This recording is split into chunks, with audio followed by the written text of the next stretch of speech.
വൈജയന്തിയുടെ സ്വന്തം മകളാണ് അലീന എന്നുള്ള സത്യം അവസാനം അങ്ങനെ ബാലചന്ദ്രൻ തിരിച്ചറിയുകയാണ്. അധികം വൈകാതെ തന്നെ ആ സത്യം ബാലചന്ദ്രൻ അറിയുന്നത് അലീനയിലൂടെയായിരുന്നു. അലീന തന്നെ ആ സത്യം വെളിപ്പെടുത്തുകയാണ്. മാനസിക നില തെറ്റി സ്വന്തം വീട്ടിലേക്ക് തിരിച്ചു വരികയാണ്. വൈജയന്തിയുടെ പഴയ ബന്ധവും ആ ബന്ധത്തിലൊരു മകളുണ്ടെന്നും എല്ലാം പറഞ്ഞ് മാനസിക നില തെറ്റി വൈജയെ തീർക്കാൻ വേണ്ടി വീട്ടിലേക്ക് വരികയാണ് ചെയ്യുന്നത്. പെട്ടെന്ന് തന്നെ ബാലന്റെ മുന്നിലേക്ക് അലീന ചാടി വീണുകൊണ്ട് വൈജയന്തിയെ തീർക്കാനുള്ള ശ്രമം തടയുകയാണ് ചെയ്യുന്നത്. വൈജയന്തി ആകെ പേടിച്ചു വിറച്ചു പോവുകയാണ്.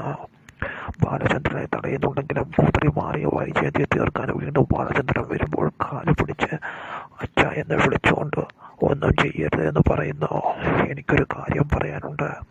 ആ കാര്യം പറഞ്ഞിട്ട് എന്ത് വേണമെങ്കിലും അച്ഛൻ്റെ സ്ഥാനത്ത് കാണുന്ന ബാലചന്ദ്രനെ ചെയ്തോടാൻ അലീന പറയുകയാണ്.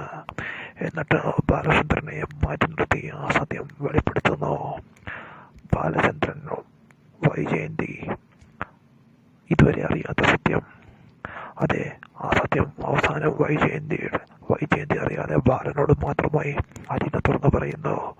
ഞാനാണ് വൈജയന്തിയുടെ മകളെന്നും വൈജയന്തി ജീവനോടെ ഇല്ലെന്ന് കരുതിയ ആ സ്വന്തം മകൾ ഞാനാണെന്ന് വെളിപ്പെടുത്തുകയാണ്. ഇനി എന്നെ എന്ത് ചെയ്തിട്ടോ എൻ്റെ അമ്മയെ ചെയ്താൽ